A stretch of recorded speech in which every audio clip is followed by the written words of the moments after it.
अभी अगर आप प्रेगनेंसी के 5वें महीने में हैं तो अभी तक आपको बहुत सारी चीजें सीख गए होंगे मेरा वीडियो देख देख के। तो अभी जो स्टेज है बहुत ही इमोशनल स्टेज आ गया है, तो ये आपको समझना बहुत जरूरी है। सेकंड, अभी हमने प्रेगनेंसी का आधा जर्नी क्रॉस करने वाले हैं, तो अभी कोई गलती हम नहीं करना चाहते। ऐसा कोई गलती हम नहीं करेंगे जिससे हमारे बच्चे को नुकसान हो जाए। तो इसके बारे में हम डिटेल से बात करेंगे। अभी तक मैं ये मान रहा हूं कि जो पहले, आज से पहले जो जो चीजें करनी थी वो आपने सारी चीजें कर ली होगी। अगर मैं शॉर्ट में रिकैप करूं तो प्रेगनेंसी के बेसिक टेस्ट आपने करा लिए होंगे, अभी उसके हिसाब से अपनी दवाइयां ले ली होंगी। आपका एनटीएनबी स्कैन, जो अल्ट्रासाउंड जिसमें डाउन सिंड्रोम का पता चलता था, वो आपने करा लिया होगा। क्रोमोसोमल अनोमली के टेस्ट करा लिए होंगे सारे। आपने कंफर्म कर लिया होगा कि बच्चे में कोई क्रोमोसोमल प्रॉब्लम नहीं है। एंड आयरन कैल्शियम का दवाई ले रहोगे, मैं इतना मान के चल रहा हूं। अगर ऐसा आपने अभी नहीं किया है तो आपको पहले मेरे प्रीवियस वीडियोस देखने चाहिए, आपको पूरा समझ में आ जाएगा कि क्या करना है क्या नहीं करना है। 5वां महीना मतलब अभी 5वें महीने में हमें बेबी मूवमेंट की शुरुआत फील होना स्टार्ट हो जाएगा। एंड अगर मूवमेंट फील नहीं हो रही तो हमें क्या करना है? क्या कोई टेंशन वाली बात है? घर पे हम कैसे अश्योर हो सकते हैं कि हमारा बच्चा ठीक है? बेबी मूवमेंट फील नहीं हो रहा तो भी हम श्योर हो सकते हैं कि हमारा बच्चा ठीक है।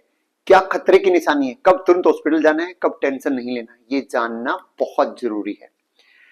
हम ये भी बात करेंगे कि क्या 5वें महीने में हस्बैंड के साथ संबंध बनाए जा सकते हैं, क्या ट्रेवल करना सेफ है, हमें डाइट में क्या चेंज करने चाहिए, जो हम पहले खा रहे थे अभी नहीं खाना, क्या चेंजेस करने चाहिए, हम इसके बारे में बात करेंगे। और ये जानने के बाद आपको सब क्लियर हो जाएगा। इन सब से बात करने से पहले अगर अभी तक आपने मुझे फॉलो नहीं किया है तो आप मुझे जरूर फॉलो करें। एंड सब्सक्राइब नहीं किया तो आप मेरा चैनल सब्सक्राइब भी कर सकते हो। मैं आपको प्रेगनेंसी से रिलेटेड एंड इवन डिलीवरी के बाद की भी बहुत सारी अच्छी चीजें बहुत ही सिंपल लैंग्वेज में समझाता हूं और पूरा डिटेल में समझाता हूं।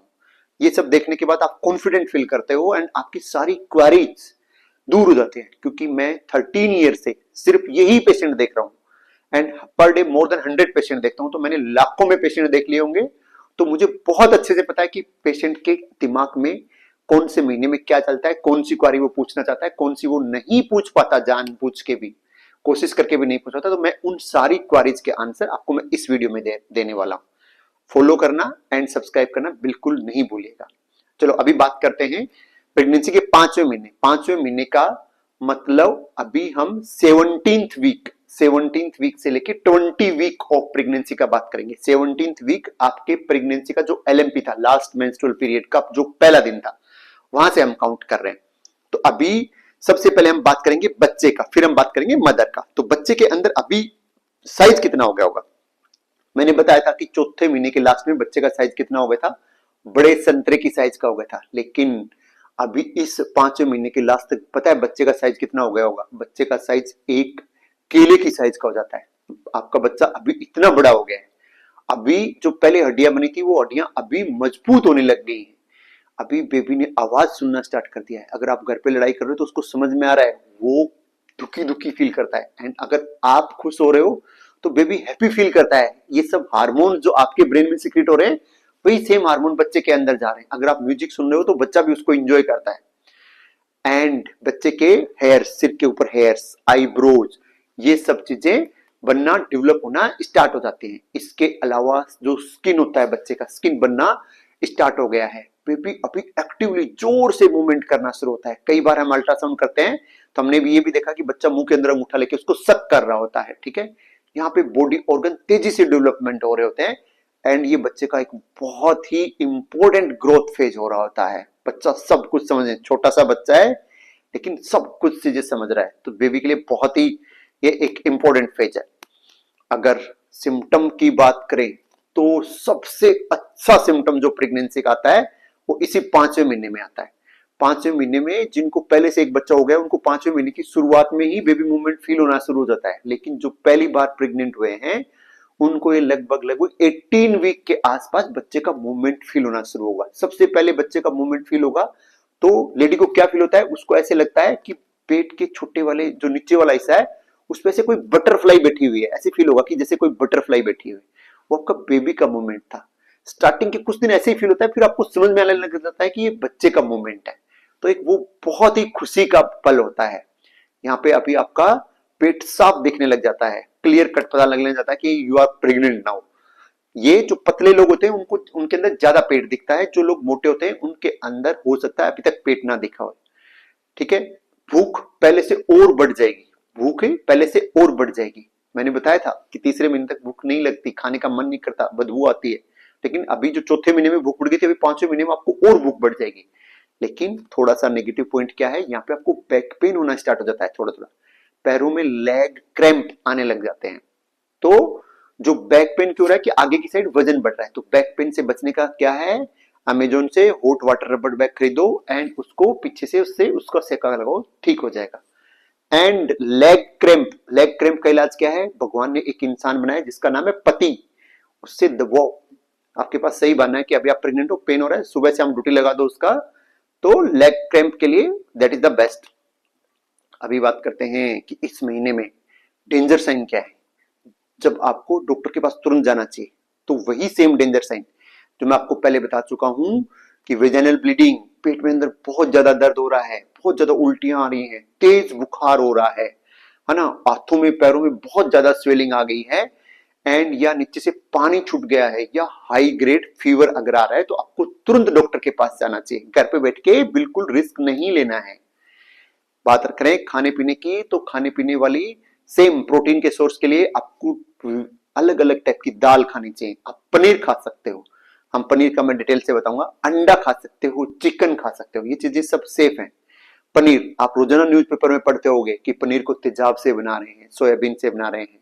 तो बेटर ये रहेगा कि अगर आपका पनीर खाने का मन है तो घर पे दूध से खुद पनीर बनाइए एंड खुद पनीर खाइए। हमें प्रेगनेंसी में कोई साइड इफेक्ट नहीं चाहिए।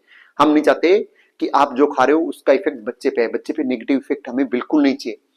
आयरन के सोर्स के लिए आप पालक खा सकते हैं, चुकंदर, गुड़, जो गुड़ होता है, चीनी के अलावा जो गुड़ होता है उसको लोहे के कढ़ाओं में बनाया जाता है, उसमें बहुत ज्यादा आयरन का सोर्स होता है, तो आप वो भी खा सकते हो। पालक के अलावा चुकंदर हो गया, मूली, जिन ब्रोकली, जिन जिन चीजों में हरी चीजें होती हैं, हरी सब्जी आती है, उनके अंदर आयरन बहुत ज्यादा मात्रा में होता है, तो आपको ये हर खाने में शामिल करना चाहिए। पराठे बनाने उसमें भी आयरन डालो, सब्जी बना रहे हो उसमें भी पालक डालो, सॉरी, हर चीज में आप पालक डाल सकते हो ना, हरी चीजें ज्यादा खाइए। कैल्शियम, कैल्शियम के लिए आप दूध, दही, ये चीजें ले सकते हो। एक आपने तिल नाम सुना होगा, तिल जो होते हैं उनमें भी बहुत ज्यादा कैल्शियम होता है। फ्रूट की बात करें तो मैं आपको स्टार्टिंग से बताते आ रहा हूं कि जो एप्पल होते हैं सबसे सेफ होते हैं, एप्पल, बनाना एंड ऑरेंज, ये सब चीजें, संतरा जिसको बोलते हैं, तो केला, सेब एंड संतरा आप खा सकते हैं। क्या नहीं खाना, हमें अभी तक याद हो गया होगा कि हमें पपीता नहीं खाना, करेला नहीं खाना, ड्रमस्टिक नहीं खाना एंड पाइनएप्पल नहीं खाना। ये चीजें प्रेगनेंसी में अवॉइड हमें करना है। क्यों? क्योंकि हम ज्यादा समझदार हैं। एंड मोस्ट इंपोर्टेंट, हाइड्रेशन, पूरे दिन में 3 लीटर पानी जरूर पीना है। हम पिछली बार से ही पीते आ रहे हैं, तो सुबह ही पानी की 3 बोतल भर लीजिए, शाम तक उसको खत्म करना ही करना है। अगर आप ऑफिस में जा रहे हो तो भी टारगेट रखिए, ट्रैकर रखिए कि आपको 3 लीटर पानी पीना है। फिर भी अगर आप मेरे जैसे हो जिनको पानी पीना याद नहीं रहता, काम में बिजी हो जाते हो, तो आजकल अमेजोन पे सेंसर वाली बोतल मिलती है, उनमें जैसे अगर आप थोड़ी देर में पानी नहीं पियोगे उसमें अलार्म बजने लग जाता है। ठीक है, तो ऐसी बोतल आप खरीद सकते हो, वो देखने में भी अच्छी लगती है एंड आपको रिमाइंड भी कराएंगे कि आप पानी नहीं पी रहे हो, तो दैट इज वेरी गुड चीज जो आप खरीद सकते हो। आप फ्रेश जूस पीना है ना, कभी बनाना शेक, मैंगो शेक, जो भी आपका मन करे, लेकिन इंपॉर्टेंट क्या है कि वो चीज घर पे बनाना है। ठीक है, बाहर वाली दैट इज नॉट गुड, वो पुराना, उसमें जस्ट फ्लेवर होता है ना, रियल जूस होता ही नहीं, नाम रियल जूस है लेकिन रियल उसके अंदर होता ही नहीं है। ठीक है, डाइट जो आपने खाना है, बैलेंस डाइट खाना है, घर का खाना खाइए, सबसे बेस्ट घर का खाना खाना है। ठीक है, बाहर का खाना बिल्कुल नहीं खाना है। अभी आपको क्या अवॉइड करना है, ये सब चीजें मैंने बता दी कि क्या करना है, क्या नहीं करना, क्या खाना है। अभी बात करते हैं क्या नहीं खाना। अल्कोहल बिल्कुल नहीं लेना, स्मोकिंग बिल्कुल नहीं, सबसे ज्यादा कैफीन अवॉइड करें। मैंने आपको बताया था कि सिर्फ आप 2 छोटे कप कॉफी के पी सकते हो पूरे दिन में, नहीं तो बच्चे के अंदर कैफीन सिंड्रोम हो जाएगा। 2 कप कॉफी से ज्यादा नहीं पीना। चाय के लिए थोड़ा छूट दे देता हूँ, 3 कप पी सकते हो, छोटा कप, ओके, ये बुक में लिखा है, मैं मेरी साइड से नहीं बता रहा हूँ। अनहाइजीनिक खाना बिल्कुल ना खाएं, जैसे बाहर से पूछ के खाना, ऐसे ढाबे पे कुछ खाना, रोड साइड फूड खाना, जस्ट यूजलेस। तो ऐसी चीजें हमें बिल्कुल नहीं खानी, क्योंकि अगर आपका एक बार पेट खराब हो गया तो आपके बच्चे की ग्रोथ पे बहुत ज्यादा फर्क पड़ेगा, आपका भी जीआई सिस्टम अपसेट हो जाएगा, तो 4-5 दिन बिना मतलब में आपके खराब हो जाएंगे। फ्रूट कौन कौन से नहीं खाने मैं आपको ऑलरेडी बता चुका हूं। सबसे इंपॉर्टेंट, पूरी प्रेगनेंसी का सबसे इंपॉर्टेंट स्टेप क्या है, अराउंड 20 वीक पे एक अनोमली स्कैन करते हैं। 20 वीक पे एक अनोमली स्कैन, जिसको कुछ लोग टिफा स्कैन बोलते हैं, है ना। टिफा स्कैन, अनोमली स्कैन, सब इसी का नाम होता है। अनोमली स्कैन में क्या होते हैं, अनोमली स्कैन प्रेगनेंसी का सबसे इंपॉर्टेंट, मैं जितनी बार भी बोलूं कि कितना इंपॉर्टेंट है, उतना ज्यादा इंपॉर्टेंट ये अनोमली स्कैन है। इस अनोमली स्कैन को नॉर्मली करने में 30 मिनट लगते हैं। एंड इस स्कैन के अंदर हेड टू टू पूरा एग्जामिनेशन करते हैं कि कहीं पर कोई अनोमली है या नहीं। पूरा ब्रेन का, आईज का, ब्रेन के अंदर कोई सिस्ट, सिस्टना मैग्ना, उसके अंदर जितने भी वेंट्रिकल्स हैं वो, ईयर, पूरा शरीर का एक एक पार्ट देखा जाता है कि कहीं कोई समस्या है या नहीं है। तो पूरा बच्चे के अंदर कोई भी अनोमली होगी, अभी बच्चे का साइज बड़ा हो गया है, तो कोई भी बच्चे का जो साइज में अनोमली होगा वो पकड़ में आ जाएगा। इसको 20 वीक पे करना बहुत ज्यादा जरूरी है। एंड 20 वीक पे आप सोच रहे हो 20 वीक पे ही क्यों करना जरूरी है, 24 वीक पे तो बच्चा और बड़ा हो जाएगा, तो और ज्यादा अच्छे से दिखेगा। लेकिन 24 वीक पे जाके अगर कुछ पता चला कि बच्चे में अनोमली है, तो फिर गवर्नमेंट ऑफ इंडिया के हिसाब से अबॉर्शन नहीं दिया जा सकता। तो ये इसको 20 वीक पे ही करते हैं, पूरे इंडिया में स्टैंडर्ड है, इंडिया में नहीं पूरे वर्ल्ड में स्टैंडर्ड है। तो इसको 20 वीक पे करना बहुत जरूरी है। ये अल्ट्रासाउंड बिल्कुल मिस ना करें। अगर आपको पूरी प्रेगनेंसी में सिर्फ एक अल्ट्रासाउंड कराना है, तो मैं आपको ये बोलूंगा कि आपको ये अनोमली स्कैन कराना है, और वो भी अच्छे डॉक्टर से कराना है ना। कुछ लोग ऐसे होते हैं 2 मिनट में अनोमली स्कैन किया, 5 मिनट में अनोमली स्कैन किया, पहले से प्रिंटेड रिपोर्ट होती है, फलाना फलाना फलाना सब नॉर्मल नॉर्मल नॉर्मल नॉर्मल। नहीं कराना, अच्छे डॉक्टर से कराना है, समझदार बनिए। अनोमली स्कैन बहुत ज्यादा इंपॉर्टेंट है, उससे आपके बच्चे के अंदर अगर कोई भी डिफेक्ट होगा तो पता चल जाएगा। बात करें मूवमेंट, तो अभी आपको जैसे ही ये 5वां महीना खत्म होगा तो मूवमेंट अच्छे से पता लगना स्टार्ट हो गई होगी। बटरफ्लाई जैसी फीलिंग आएगी नीचे, बटरफ्लाई। बच्चे के वजन की बात करें तो पिछली बार मैंने आपको बताया था कि आपके बच्चे का वजन 100 ग्राम हो गया था, इस बार आपके बच्चे का वजन 250 टू 300 ग्राम हो गया है। बच्चा एक्सपोनेंशियल ग्रोथ कर रहा है, फटाफट ग्रोथ कर रहा है। एंड बच्चे का मूवमेंट एक हेल्दी साइन है, बच्चा मूवमेंट कर रहा है मतलब बच्चा हेल्दी है, उसको अच्छा न्यूट्रिशन मिल रहा है।